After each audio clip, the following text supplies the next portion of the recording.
पहिला जा आणि एबी फॉर्म भरून राष्ट्रवादीचं तिकीट म्हणून तू भरून टाक. अण्णा म्हणलं असं, अहो ते जाहीर तर शिलवंतला झालं, तुला काय करायचंय बाकीचा, तू फॉर्म भर. फॉर्म भरायला लावला तो 2 वाजता का 2:30 वाजता माझी वाट बघत होता तिथं. मी गुपचूप त्याच्याकडे फॉर्म दिला. जयंतरावला म्हणलं, जयंतराव जरा वेगळं केलंय, फक्त तुमची संमती द्या. काय केलं असेल तर ते आई संमती, पण माझं नाव सांगू नका. बरं नाही म्हणजे सांगतो. त्याच्यामध्ये आता एकत्रित आतनं बसल्यानंतर तिकीट ठरवताना कुणी काय ठरवलं हे बाहेर सांगायचं नसतं, असा रीतिरिवाज आहे.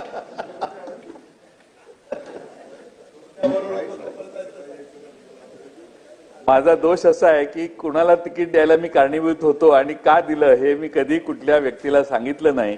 कारण पक्षात एकोपा राहावा, पक्ष एकमताने चालावा आणि कुणालाही काहीही कळू नये पण त्याला रिझल्ट मिळावा असा प्रयत्न करणं आवश्यक आहे. पण दादांनी अतिशय खुलेपणाने आमच्यातून तिकडे गेल्यामुळे त्यांनी मोकळेपणानं अण्णा बनसोडना कसं तिकीट मिळालं हे सांगितलं. पण वस्तुस्थिती अशी आहे की दादांनी आणि मी मिळूनच त्या मतदारसंघात दुसरं नाव मुंबईत ठरवलं. मला सभागृहाला सांगायचं, विशेषतः राष्ट्रवादीच्यांना, तुमच्या मागच्या बसले त्यांना, की त्यावेळेस अण्णांनी माझं ऐकलं, राष्ट्रवादीचा एबी फॉर्म भरला म्हणून त्या ठिकाणी बरं झालं. त्यावेळेस आमदारांना, आज विधानसभेचा अध्यक्ष तो होतोय, राजकारणात माझं ऐकलं तर कुणाचं किती भलं होतं ते बघा. हे आता बऱ्याच जणांच्या लक्षात आलं असेल. सन्माननीय विश्वजीत, सन्माननीय अमितजी, आपण नेहमी चर्चा करतो.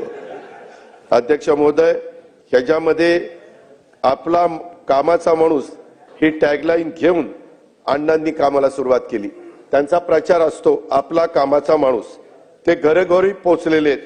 त्यांनी आपला कामाचा माणूस टॅगलाईन इतकी घरोघरी पोहोचवली की 2014 मध्ये ते माझ्या माहितीप्रमाणे 2000 मतांनी पराभूत झाले. गौतम चाबुस्कर आमचाच एक सहकारी, त्यांनी त्याला पराभूत केलं. आणि 2019ला अण्णा मात्र 17,000 मतांनी निवडून आले. अध्यक्ष महोदय, त्याचाही एक किस्सा मला आठवतोय, मला तो सांगावासा वाटतो. 2019च्या विधानसभा निवडणुकीच्या सुरुवातीला पक्षाने अण्णाला उमेदवारी नाकारली. त्या शिलवंत का कुणाला तरी उमेदवारी, सुलक्षणा शिलवंत, त्यांना उमेदवारी दिली. मी गप्प बसलो. प्रांताध्यक्ष जयंतराव होते. जयंतराव म्हणलं, अण्णाला कशाला कापलं, त्याला द्या राव. ते म्हणले, दादा सगळंच काही माझ्या संमतीनं होत नाही. बरं म्हणलं, हरकत नाही. त्याच्यानंतर एबी फॉर्म, माझा मतदारसंघ मोठा असल्यामुळं जिल्हा, मी पक्षाचा एक कार्यकर्ता होतो, परंतु जयंतरावांनी मला एबी फॉर्म 1-2 जास्त दिले. अध्यक्ष महोदय, मी रात्री 12ला निघालो.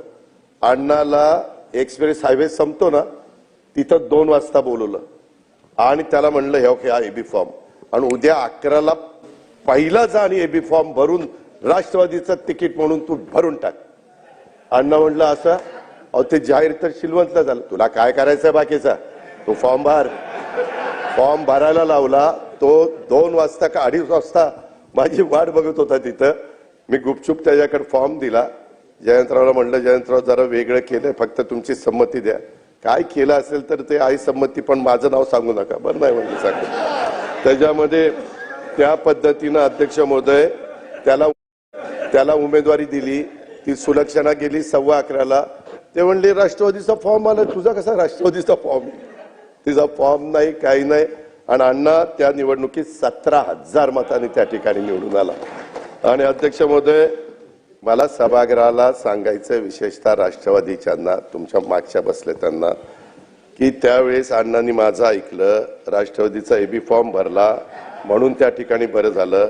त्यावेळेस आमदारांना, आज विधानसभेचा अध्यक्ष तो होतोय, राजकारणात माझं ऐकलं तर कुणाचं किती भलं होतं ते बघा.